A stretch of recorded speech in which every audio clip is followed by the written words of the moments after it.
Oke, di kesempatan kali ini kita bakal coba buat belajar tentang gimana caranya nge-query dari BigQuery langsung ke Cloud SQL. Jadi Cloud SQL adalah sebuah managed service database relational dari Google. Itu bisa SQL, bisa Postgres, satu lagi kalau nggak salah bisa MariaDB.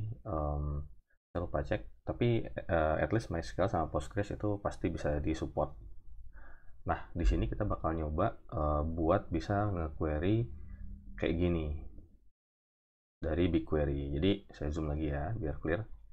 Bisa nge-query select bintang from external query. Select bintang from external query ini artinya dari BigQuery kita instead of nge-query dari table from table, kita nge-query dari sumber lain. Nah, dalam hal ini adalah Cloud SQL. Saya akan share juga link how to-nya di deskripsi dari video ini. Tapi di sini kita bisa lihat juga bahwa kita harus specify dua hal. Satu connection ID, dan yang kedua adalah query-nya sendiri. Nah, ini sebenarnya salah sih di how to-nya. Kutipnya kurang satu, harusnya kalau di sini 3. Di sini pun kutipnya 3 ya. Tapi kita bakal edit nantilah pas kita coba run query-nya. Nah, di sini saya ada beberapa hal. Saya tutup dulu ini. Saya ada sebuah SQL instance yang baru aja saya bikin dan dites. Di sini saya ada punya user root. Passwordnya simple admin 12345. Di sini saya bakal coba bikin database baru. Nah, sini saya mau bikin database baru buat kita coba. Anggap aja database-nya namanya test.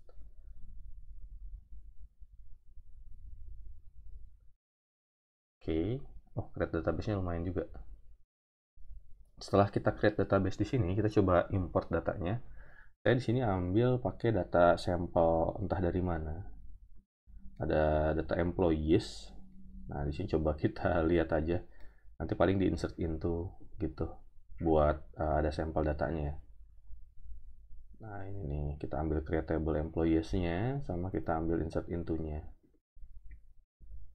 Sampel data. Oke, database-nya created. Sekarang kita coba connect ke database-nya pakai Cloud Shell.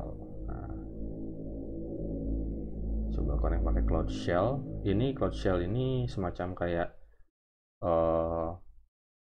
CLI yang disediakan oleh Google, tapi integrasinya ke tools-tools di konsol ini enak banget. Misalnya di sini kita kayak udah bisa langsung semacam jalanin di mesinnya langsung lah. Authorize. Oh, ini harus diaktifasi dulu. Lupa. Harus di-onin dulu API-nya.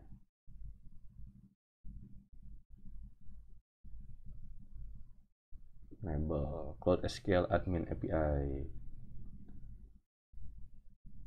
Ini sengaja saya mulainya dari awal banget supaya persis sama dengan kalau misalnya teman-teman nyoba sendiri gitu. Mungkin jadinya emang agak lama videonya, jadi lebih panjang, tapi kayaknya worth it karena kalau misalnya ternyata ini nggak works gitu kan repot juga ya. Jadi malah kok videonya tidak sesuai dengan apa yang harus dilakukan gitu kan. Nah, kita coba lagi untuk connect ke Cloud SQL-nya. Ini semacam MySQL min u min p gitu kan, min u usernya apa, min p apa, cuman connectnya langsung dari si Cloud Shell-nya ini. Supaya lebih kelihatan jelas, saya buka lebih gede kali ya, bisa nggak ya?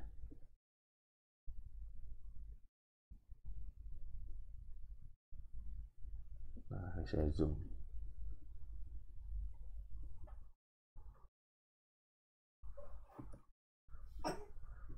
Allow listing your API for incoming connection for 5 minutes.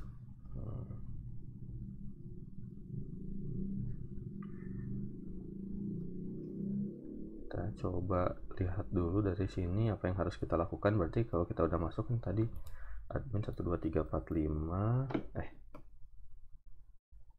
Oke.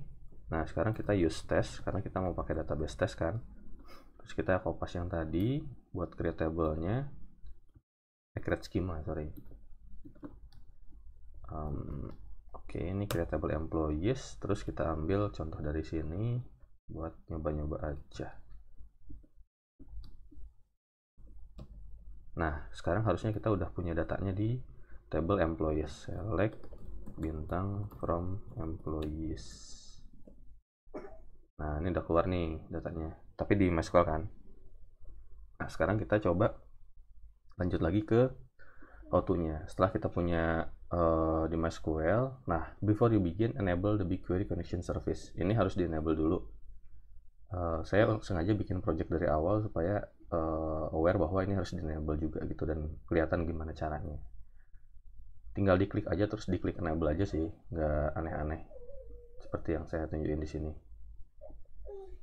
Nah, setelah itu ini permission harusnya aman sih, karena saya pakai user admin di sini. Cuman kalau kalian punya user yang agak berbeda, mungkin perlu beberapa akses seperti BigQuery admin gitu kan.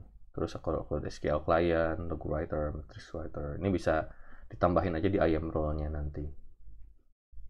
Nah, ada satu note di sini yang saya pengen bahas juga. Jadi BigQuery itu bisa mengakses code SQL kalau code SQL-nya punya public IP. Jadi salah satu setting yang di sini saya pengen tunjukin bahwa di sini tuh dia punya public IP. Nah, ini public IP address.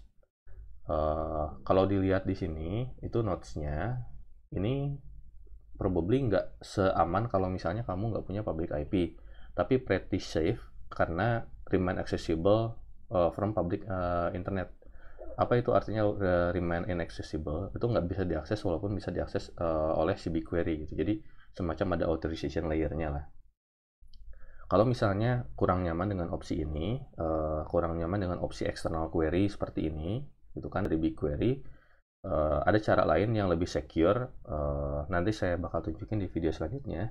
Itu dengan mengcopy data dari MySQL ke GCS dulu, baru GCS load ke BigQuery. Dari cloud storage load ke BigQuery. Jadi semacam lewat cloud storage dulu gitu biar aman. Itu nanti saya bisa jelasin. Misalnya kalian punya private network gitu kan, pengen aman dari private network gitu.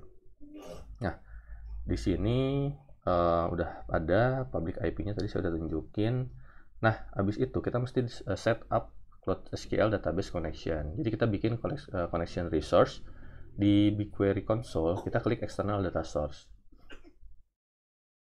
Coba, ini belum. Oh, belum juga ya. Lumayan lama juga. Coba kita refresh dulu.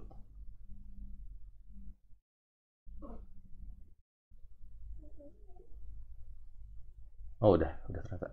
Loadingnya aja lama. Kita buka BigQuery. Ini BigQuery nih.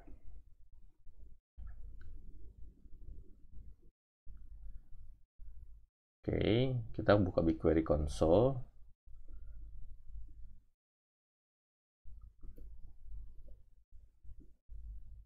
Projectnya saya switch dulu. Nah, di sini kita add data external data source.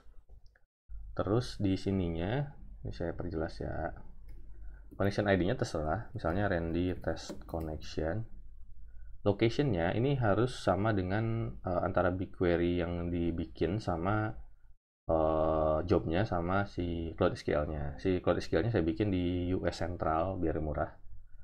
Nah, Cloud SQL Instance ID ini bisa lihat ke sini kayaknya. Oh.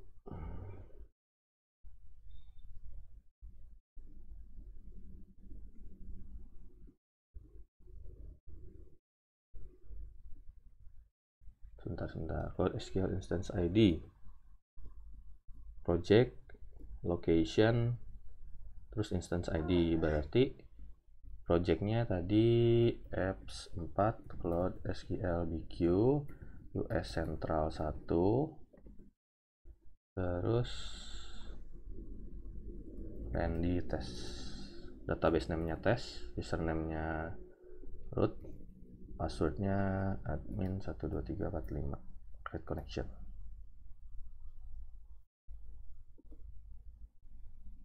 Oke, udah kebikin connectionnya. Kita coba ya, bikin select bintang from external query, terus connectionnya tadi namanya Randy testcon, query-nya kebanyakan ya, select bintang from employees. Coba connection name should conform to, oh ada formatnya ternyata, project ID, location, connection. Project ID, location, connection.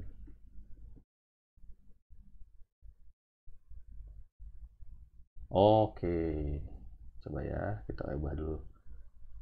Ini harusnya udah ada di sini juga sih, external connection. Nah, kalau udah kebikin tuh kelihatan di sini ya, teman-teman. US Randy. Nah, harusnya bisa query connection ini sih.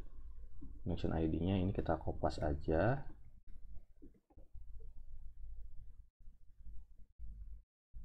Oke. Nah, kita udah bisa dapetin datanya dari Cloud SQL lewat BigQuery. Jadi kalau saya review lagi, yang pertama kita bikin connection-nya, add external data source, terus kalau udah kebikin bakal bisa kelihatan di sebelah kiri sini, deskripsinya, database name-nya apa. Jadi untuk setiap database harus bikin connection yang baru. Terus kita coba query, tadi udah, coba query lagi. Nah, udah keluar hasilnya. Ini tentu saja kalau misalnya dibandingkan sama di copy dulu ke BigQuery, lebih cepat di copy dulu ke BigQuery. Kenapa? Karena kalau misalnya mau dipakai berkali-kali, jadinya lebih cepat query-nya. Tapi kalau misalnya langsung ke Cloud SQL-nya, bisa jadi memberatkan Cloud SQL juga query-nya. Select bintang ini kan lumayan berat ya, transfernya banyak, apalagi kalau datanya jutaan. Nah, di video berikutnya aku bakal coba tunjukin gimana caranya kalau kita pengen copy dulu datanya ke BigQuery, terus dari situ baru kita query-query di BigQuery-nya. Gitu aja buat sekarang. Thank you, semoga menjelaskan. Kalau ada pertanyaan bisa di komen.